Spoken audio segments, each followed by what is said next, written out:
La Russie a poursuivi samedi ses attaques contre la région d'Odessa alors que le bilan de la frappe de vendredi soir s'est alourdi à 8 morts. Les gardes-côtes grecs ont mené plusieurs opérations de sauvetage de migrants au large de la Crète. Plus de 600 personnes ont été secourues.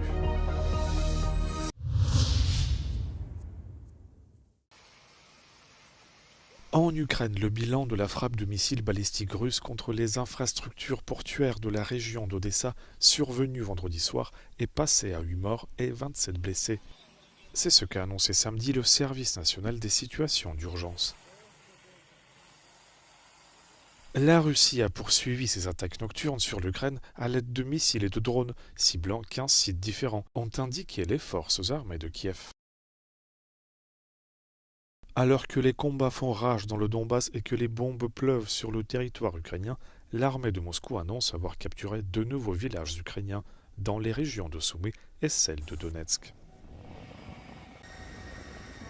Kiev, de son côté, a revendiqué une attaque contre des avions militaires russes en Crimée annexée et affirme avoir frappé un patrouilleur russe et une plateforme de forage en mer Caspienne.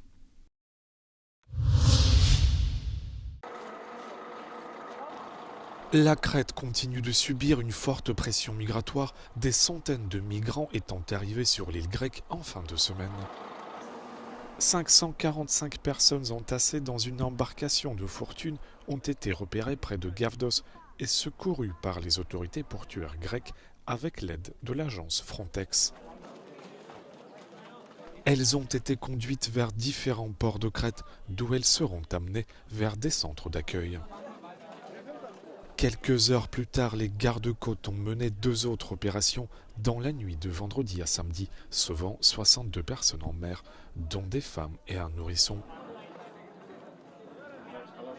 Près de 18 000 migrants sont déjà arrivés en Crète cette année, contre 5 000 l'an dernier. La plupart partent de Libye, que plus de 300 km séparent des côtes crétoises.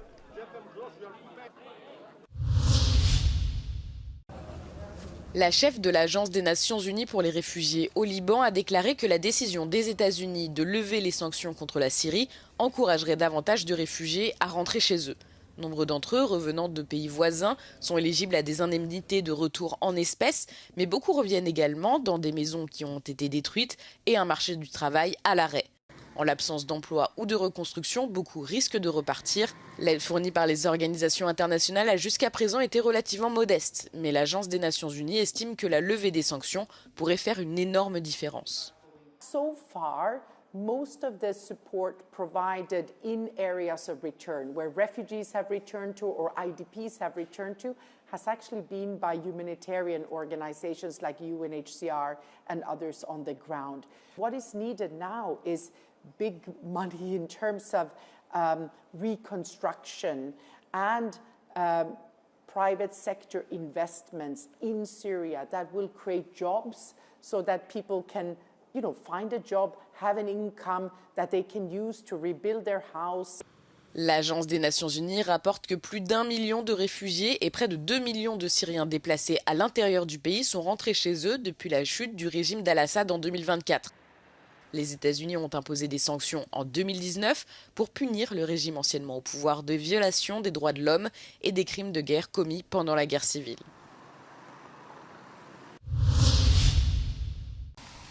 Les députés français ne sont pas parvenus à un compromis sur le budget de l'État 2026 vendredi, laissant le pays sans nouveau budget approuvé avant la fin de l'année. Les divergences entre le Front commun centriste, qui privilégie la réduction des dépenses et des impôts, et les socialistes, qui veulent des budgets plus élevés, se sont avérées insurmontables. Le déficit de la France s'élève actuellement à 5,4% de la production cette année.